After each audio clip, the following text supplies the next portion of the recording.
Welcome to the Unapologetic Man Podcast, the only podcast that's all about self-improvement, confidence, success, women, and being a man without making any apologies for it.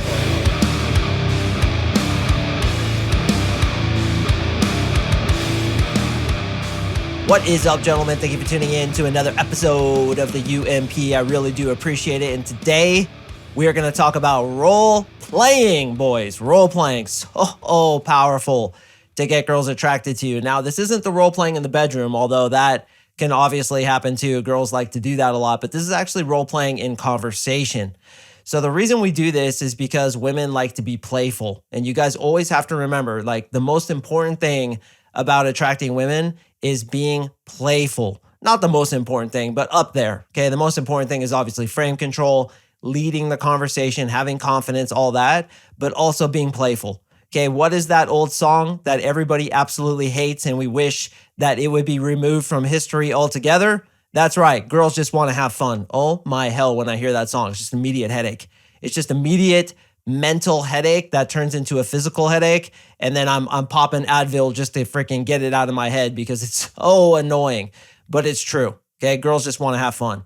And the way women have fun is by role-playing, by being silly, by telling jokes, okay? Think about girls on the schoolyard. Think about how we were kids. What did we do? We role-played, okay? They played with Barbies, they played with tea, we played with G.I. Joes. This was from childhood, and the reason why it gets attraction is because it elicits those playful emotions that are so important when you're trying to get a girl attracted to you.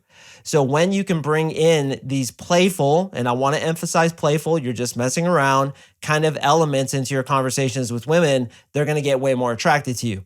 So role playing is exactly as it sounds. You play a role, she plays a role, you guys act it out, and this is done in a way where you're explaining situations and hopefully eliciting emotions into her that generate attraction for you.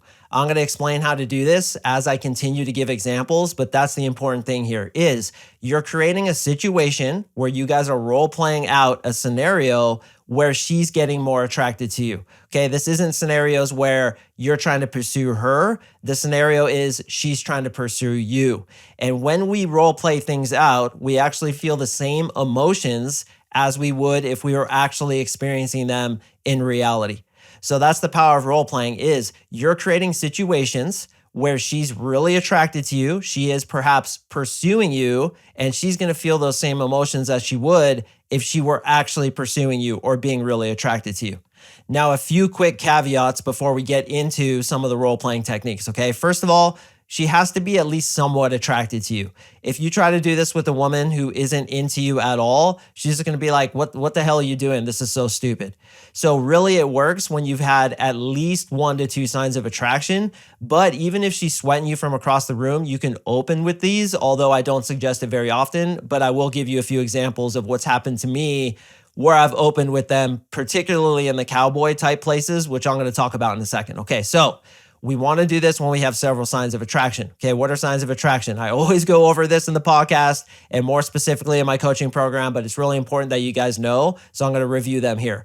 Playing with her hair, licking her lips, asking you personal questions, laughing at jokes that aren't funny, touching you, getting into your personal space, asking you what you're doing on the weekend, crossing one foot in front of the other as she stands, itching her wrist right here, which is actually from a primate kind of instinct that when primates are sexually attracted, they itch their wrists. So the inside of her wrist, if she's itching that, that's a really kind of cool sign of attraction that comes from the lizard brain from prehistoric times, if you will, where she's showing attraction for you.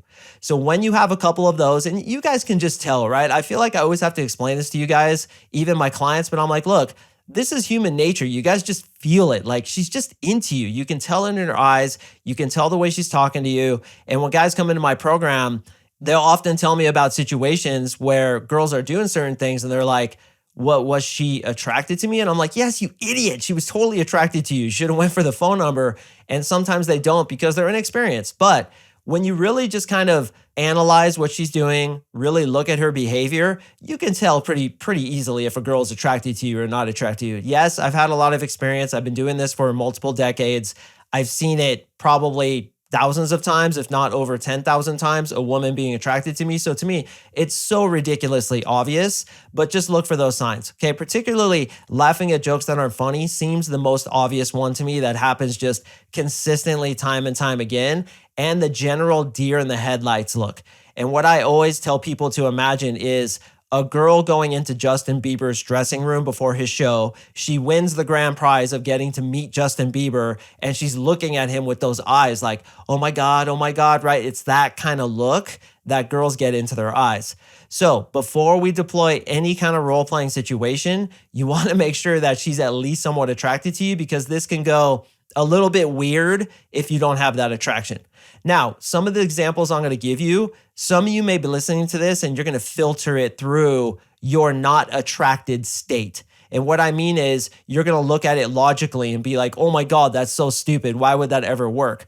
What you're failing to realize is that when women are in an emotional state, this kind of stuff takes them into more of a subconscious state of attraction that works because they're already a little bit attracted, if that makes sense. So attraction isn't logical. As I always say to you guys, attraction is not a choice. So these kinds of games, these things that go back to childhood, these things that elicit more of a subconscious kind of a reaction to you, come off as perhaps a little bit cheesy. They come off as a little bit contrived, a little bit immature and like stupid when you're listening to it from a really logical level, but they work when she's attracted to you and they get her even more attracted to you. I cannot explain to you how powerful this is.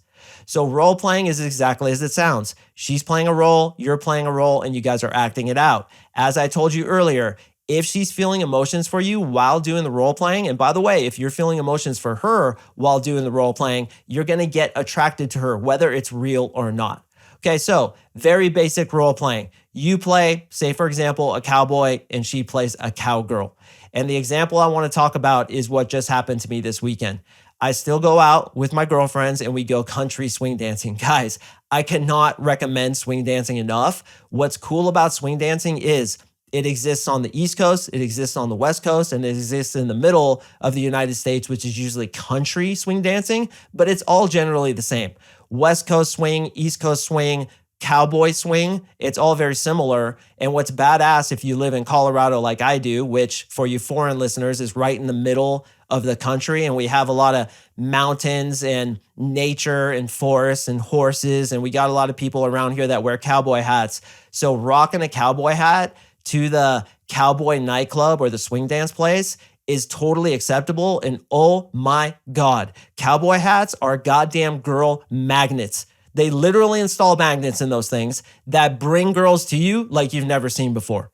So sometimes I'll rock the cowboy hat, we'll go out country swing dancing. And a lot of girls I've found, a lot of girls in those environments like to role play the whole cowboy thing. Okay. And a lot of the times they'll come up to me and ask me, are you a real cowboy? Okay. Now sometimes I tell them the truth. I'm like, no, like not at all, not even close. But sometimes I'll be like, yes, ma'am. Yes, ma'am, I am. Would you like to dance? And I'll get into this whole role playing thing. And I'll often ask them, the real question is, are you a real cowgirl? And they'll say, yeah. And I'm like, oh yeah, how many horses you got? And she's like, well, I have like 6 horses. And I'm like, 6? I got 12. I got a whole string of ponies that I have to ride down to the river every weekend, get them watered up. And then we take the cows into the pasture and take them back across Texas, back into their winter grazing where they can fatten up for the slaughter. Right? We're talking like cowboy stuff, and girls really get into this. And you can keep this going through the whole night. She knows it's probably not true, right? Because who actually does that? I mean, there's such a small percentage of dudes who do that. And guys who really do that probably smell like a goddamn cow patty when they come into the nightclub. So she knows we're joking. But I've maintained these role-playing kinds of things for the whole night, right? And we'll dance a little bit, and I'll be like, it was nice dancing with you, ma'am. Got to get back to my friends now. I'll see you soon, as I like tip my hat, right? And she's like, oh, okay, I'll see you soon, right? And we're playing this thing. And then I may approach her again and be like, how's it going, cowgirl? Been thinking about you. I need another dance right now, right? And she's like, oh, I need a dance too. I'm a Southern Belle. And she'll get into it. And now you guys are role playing. You're doing this whole thing that comes from childhood that really develops a lot of attraction here. Guys, I know a lot of you sitting there wrinkling your eyebrows, hyperextending your anal chakra, but just fucking trust me. I've been doing this for a long time. I have seen it time and time again. When they can get into that role-playing element, it brings them back into something they love, which is fantasy. Why do you think literotica, things like 50 Shades of Grey, are so popular? Is because they love to put themselves into this fantasy world where they're acting out their fantasies. So time and time again, I've had girls do this, especially when I got the cowboy hat on. One quick story. I used to be a bouncer at a cowboy bar. It was called Cowboy Lounge. It was in Denver. Okay, I did it for 5 years. Every Thursday ladies' night for 4 hours a week. That freaking job got me so many girls I cannot even explain. I know I've said it several times on this podcast, but I just want to impress upon you the power of what a top of funnel status position can do for you, such as being a bouncer, such as being a doorman, a bartender, a DJ, a yoga instructor, whatever it is. So I was a bouncer and I had to wear the white Stetson cowboy hat, had a red shirt on that said staff on it, and girls would come up to me all the time and be like, oh my God, I've always fantasized about being with a cowboy. I had a girl open me, and I swear on my father's grave this is true. She comes up to me and she's like, oh my God, I've always wanted to suck a cowboy's dick. And I was like, inside, I was like, damn, dude, that was the most forward goddamn approach I've ever heard, right? I've heard some crazy shit, but that was just immediately she just comes up and she's like touching my chest and she's like, I want to suck your dick. And I was like, damn, girl, like slow down. I had to like compose myself, but I went right into the role playing because I know what I'm doing. And I'm like, is that right, ma'am? Talk to me about how you do that. And she's like, oh my, like her eyes went wide. You could tell there was a snail trail going down her leg underneath her dress because she's like, oh my fucking God, this is turning me on so much. So she's like explaining it to me. And then I was, of course, urging her on with the language about how she's going to do it. And the whole time fighting an erection that would probably have been the size of the Statue of Liberty. I'm like, stay down, motherfucker. It's so embarrassing, right, boys? You've all been there when you're like talking to a hot girl or dancing with a hot girl and the freaking red helmeted warrior wants to come into battle and he's just growing and growing. You're like, oh my hell, dude, stay down, boy, stay down. Sometimes a little bit embarrassing, but I tell you guys always the truth.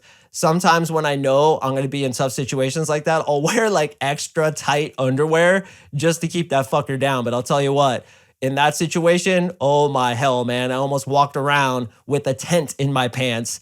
And you'll see this happen to a lot of guys and it's pretty funny. And I'm sure it's happened to you too. But she's role playing through that, right? She's talking about how she wants to do it and what I would do and everything like that. And it turned me the fuck on. And I know it turned her on too. And it was one of those awesome situations that came out of her bravery, frankly. She probably had a couple shots in her. I can almost guarantee you she did, for approaching a dude in that way and just being straight up. Like, I've always wanted to suck a cowboy's dick. And this is what women fantasize about. This is why they read those kinds of stories. And this too is why wearing a cowboy hat is so powerful. Some of you guys are in the military and you go into a mall or a grocery store with your multicam on, right? And you're in the army and you have these boots on and you have the hat on and girls are just jocking you because they like that kind of fantasy, a dude in uniform, a guy who is going to sweep her off her feet and protect her. So not only can your clothing get you into these role-playing kind of situations, but also the kinds of things that you say. So one of the things I like to bring up when, again, she's a little bit attracted to me, I can tell I'm getting some signs of attraction, I know that she's probably going to be down with a little bit of role-playing, is I ask her the simple question. I say, so if you were a superhero, what would your superpower be? Okay, and she's going to talk about whatever, like levitation, burning something with her eyes, anything like that. And I'm like, no, I don't think so. I don't think that's true. What I think you do is I think you have the power of seduction. I think that's your power. I just got to get a feeling about you. I feel like your superpower would be seduction, such as when you wink at a guy, stops his heart immediately. Just the heart stops, right? You wink at him. Don't wink at me, by the way. Do not, absolutely do not wink at me. Stops his heart. So of course, what's she going to do? She's going to wink at you.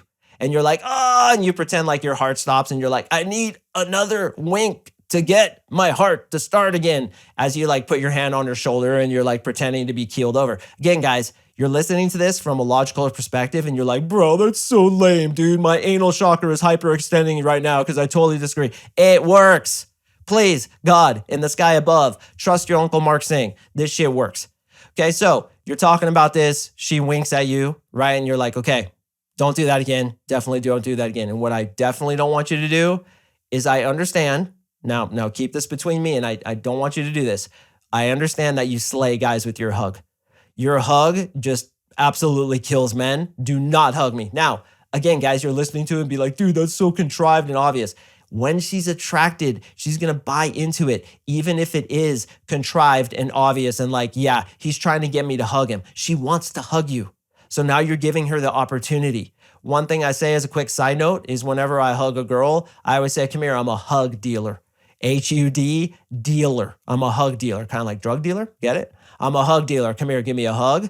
And what I always suggest, boys, is when you first meet a girl on a date off of Tinder, Bumble, Hinge, or you met a girl in public and you haven't really touched her yet, you got her number, you texted with her and you got her on a date, hug her right when you see her to break that physical ice. So back to the role playing, I tell her her superpower is seduction. She winks at me, my heart stops. I say, don't hug me. Then she gives me a big hug and I pretend my knees go out. And then if she's into it, what can you do next? You got it. You're kissing. I understand. Just absolutely blows dudes' heads off. Like their head just blows up. Do not kiss me right now. Again, guys, okay, you got attraction. She's buying into it. Don't do this. It's almost like my 4-year-old daughter. You know how I got her to put on her damn clothes today? True story is I pretended to put on her clothes. I'm like, oh, these pants are cool. I'm going to put them on. Don't take them from me, Lucia. Don't take it from me. And she's like, no, I want to put them on. And I'm like, this 4-year-old girl is just like a 24-year-old girl, right? You tell them, don't do something. When they're attracted, they go back to that 4-year-old state.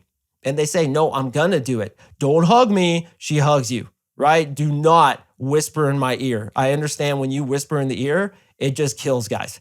Okay, and you could say that your superpower is the ability to resist her superpower. So now she's going to try even harder. So there's so many different ways to calibrate this and make it work for you to get women attracted to you. And by telling stories, what I call hypo stories works into this. So a hypo story, and it certainly justifies its own episode, is hypothetical stories either in the past or in the future where you guys like did something together. Role playing and hypo stories, they merge into one another. But what you can do to get role playing is tell stories about how she's obsessed with you, how she's stalking you. You guys who have been listening to my podcast have probably heard me call women stalker Texas Rangers. You're a stalker Texas Ranger, aren't you? Yeah, I've seen you outside my home with your sniper rifle and your ghillie suit and your little sniper hide, watching me dance in my Speedo, all oiled up, doing my nightly, 9 p.m. Speedo dance. I know you watch me do that. I've seen you outside. That wasn't you? That was some other girl? Yeah, right. That was you. Hey, listen, stop leaving the ladder resting on the side of my house, okay? Please, just put it back in the garage.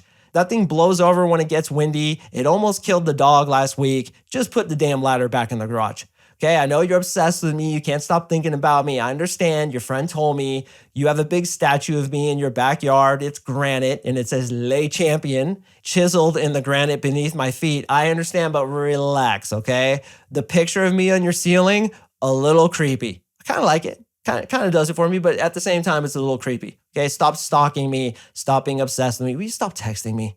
Okay, you text me so often. It's like my cell phone's overheating and it burned my leg the other day because it's just like text after text after text. It's too much. Okay, relax, slow down, Sarah. You're obsessed with me. Then what's she gonna do?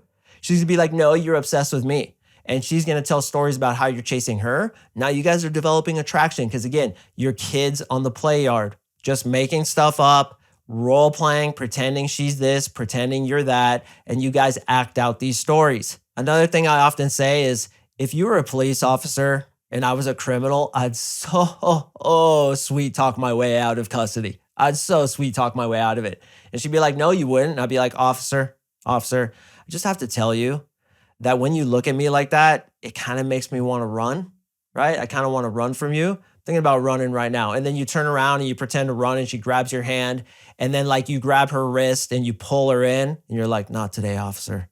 I'm going to seduce my way out of custody. For example, if I were to whisper in your ear right now, just like this, and you move the hair off of her ear, kind of grab her behind the hair, which I like to do. I kind of like to run my hands up the back of their neck into their hair and kind of grab it. Don't pull it. The way you do it is you grab close to the roots and you just kind of put some pressure on it and then you whisper in your ear. And before you whisper in a girl's ear, it's always good to just kind of breathe out a little bit. Just be like, you know what I'm going to do to you right now? And you kind of speak seductively to them. So again, talking about any situation where she's obsessed with you, she's stalking you, she's trying to chase you, she's trying to get you, works awesomely well. Like you could even do it where you owe the government money and she's from the IRS, like trying to hunt you down. And you can create an entire story about that, how she's showing up at your door. But what she doesn't realize is she's a little attracted to you. So she's going the extra mile, right? She's going after John Adams and Eric Spakovia, but she really likes you, Mark Sing. And she's chasing you. So she just continues focusing on you. And you're like, listen, I'll pay the back taxes. Okay, just stop showing up at my door. Stop making excuses to show up. What was the deal when you showed up in the bikini? Come on, Sarah, a little obvious. So again, boys, any situation where she's obsessed with you, she's going after you, she's attracted to you. You can get her more attracted to you by explaining these, and it's playful, it's fun. Okay, again, kids on the schoolyard. Now, some of you, again, might be listening and be like, well, that would never work with the girls I'm interested in. Brothers, it works with all women. You guys have these preconceived notions of like what works with this kind of girl and works with that kind of girl. Women are women, just as men are men. Can you honestly tell me that an Arab dude and a black dude and a Japanese dude and a white dude like myself are not all attracted to tits and ass? You can't tell me that because we're all designed the same. We're all attracted to hot chicks, sexy bodies, just as women are all attracted to the same thing. Yes, even a grandma in the old folks facility would have fun with this role-playing stuff. Women are women. It doesn't change with nationality. It doesn't change with age. It doesn't change what country you live in. I know because I lived in Japan for 4 years, and that's the furthest you can get away from American culture without going into a third world society. That's the furthest, and it works the same. Okay, attraction is the same across the board. Playfulness, boys. I cannot express enough how powerful this is. You need to be more playful. Why? Again, that horrible song that was created in the fires of hell itself. Girls just want to have fun. So true. So role-playing, mix it into some of your conversations. Get her again in a role-playing situation where she's obsessed with you and she's trying to seduce you. That works extremely well. Gentlemen, I do appreciate you listening. As a reminder, I drop podcasts on Mondays and Thursdays. If you could please go to my Instagram page and follow me, as well as go to my YouTube page, the Unapologetic Man Podcast with Mark Sing, which link is in the description below. I'd really appreciate it. Follow me, subscribe, like my videos, comment on them. I'm trying to grow the podcast. And yes, the podcast is now on video. So if you're curious what I look like, curious what it looks like for me to be on the podcast, here I am right here on video. Please go check that out. Again, the link is in the description below. And follow me on Instagram. I'm really trying to up my game, post more videos. So check that out. Like them, comment, please participate because that helps my stuff grow. And guys ask me all the time. They're like, how can I help you, bro? I just want to help you. You give me so much information, almost 500 episodes, thousands of hours of information about masculinity, confidence, seducing women. How can I repay that? Please just follow my shit. Tell your friends about it. Subscribe, like. That helps me the most. So again, gentlemen, I do appreciate you listening. Please stay tuned for the next one. It's going to be another banger, and I will see you in the next episode.